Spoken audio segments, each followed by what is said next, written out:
flawless victory. Get over! Choose your destiny. Hey now! What is up, everybody? My name is Mike Brown, aka Review King MB, and I just got done watching. Thanks to HBO Max, I don't have to leave the house to watch a brand new film. I'm talking about Mortal Kombat!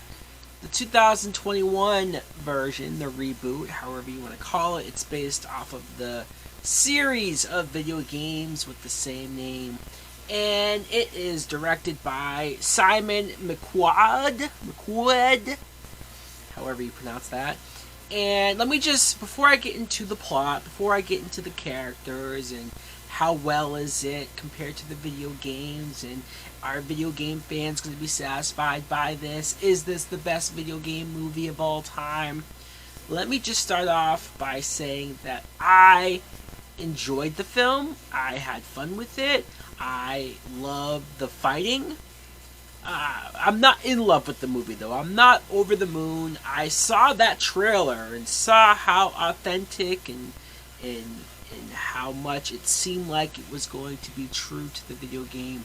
I instantly fell in love just with the trailer, and I instantly put this at the top of my most anticipated movies of the year. And so maybe I overhyped it for myself.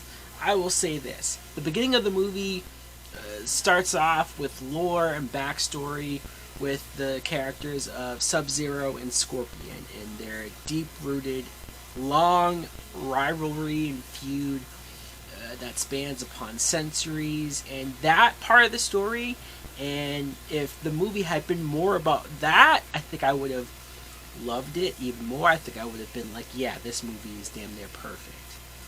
It's the parts of the film that I didn't care for that I think brings this down just a little bit. The actors who play like Scorpion, for example, Hiroyuki Sanada, I've seen him in a few things, this actor, and he was very good as Scorpion. Again, I wish I had more of Scorpion. I wish Scorpion was either the main character or just in the film a lot more than he was. He looked great, though. The fighting with him was very good. Sub-Zero is played by Joe Taslim, and look, Sub-Zero is a cold-blooded, cold-hearted dick going around killing as many people who have the mark of Mortal Kombat and killing them in some brutal and vicious ways using his freezing powers. This movie did a lot with Sub-Zero using his freezing powers. It was interesting to have Sub-Zero be the main villain in the sense of he's Terminator-like going around. Louis Tan as Cole Young.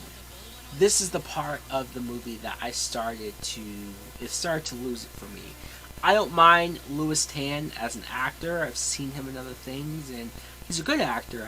I mean, I'm glad he's in the movie. He does his own stunts for fighting and martial arts, so it makes sense that you'd want to cast him in this. I just don't like this Cole Young character. I don't care about him. I don't care about his failed MMA career, and I don't care about his family or his daughter. Any time the movie focused on that, I didn't care. And he's essentially the main character. It's almost like what they used to do with these video game movies in the 90s, and especially early to mid 2000s, when they would adapt a video game, but they would always create a brand new character to just shove themselves as the main character because they feel like the audience needs like an avatar, somebody that they can relate to, somebody who they can be like, oh hey, I don't know what's going on, so this character's gonna show us around and teach us everything. I just don't feel like his character accomplished that. There are things about this movie that even was confusing for me, and I am a Mortal Kombat fan. I guess I just haven't played every single one of these games, but I've played the most recent ones, the last few of them, and so I think that knowledge helped me just fill in whatever blanks I had, or if a character popped up, I didn't ask myself who the hell is that. I mostly knew who they were. But the Cole Young, there's no reason why this couldn't have been Johnny Cage. You know, there's no reason why, if they really felt like they had to have a main character who is an outsider getting brought into this world. You didn't need to create a brand new character who honestly his powers and abilities are lame, and I just wasn't as impressed with him. I know the director said something about how he didn't want the first movie, because he plans on doing sequels, he didn't want the first movie to have a white male as the main character in this very Asian-centric mythology. And I get that. I do. I understand that. But, hey, I don't know. I just couldn't connect to this Cole Young character, so I don't know if making it Johnny Cage would have fixed all of those other issues that could have been brought up, or maybe not. Maybe video game fans would have understood that, like, hey, that's Johnny Cage, that's who he is. Sonya Blade is played by Jessica McNamee. I know I've seen this actress before, but I couldn't help but every time I see her having to remind myself that that's not Rachel McAdams. Mekhi Brooks plays Jax, and I liked him even though when he loses his arms, and that's in the trailer, no spoilers here, he's kind of useless, and when he has those little dinky robot arms going around and just completely useless, I felt so bad for Jax, because I'm like, man, when is he going to be a badass? When is he going to get to do something cool? Eventually it does happen, but I think it took way too long.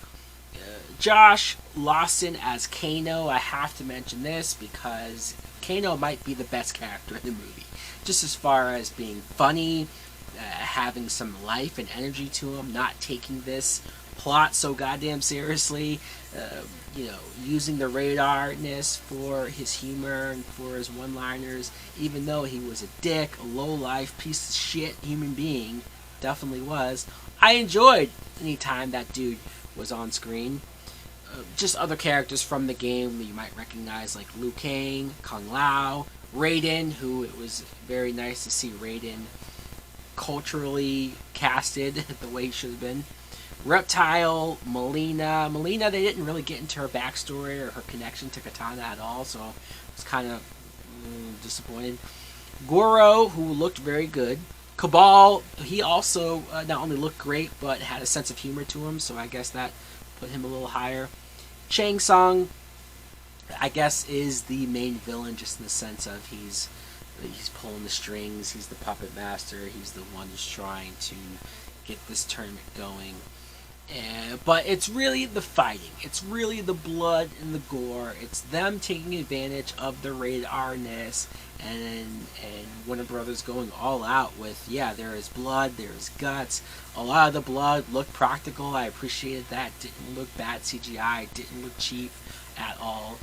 And there's quite a few fatalities in the film that are brutal, that are video game-like, so I appreciated that. I don't want to make it seem like I'm sitting here complaining or sitting here making it seem like we've had so many great video game movies in the past, because we haven't.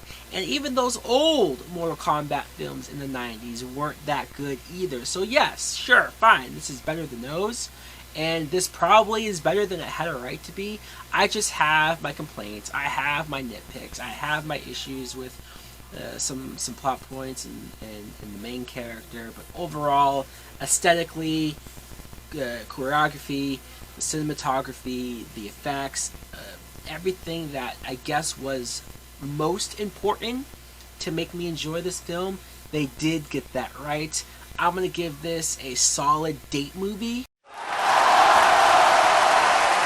So guys, let me know in the comments below if you too have seen Mortal Kombat, the 2021 version. I did miss the techno song, I did. Thanks for watching. Like, comment, subscribe.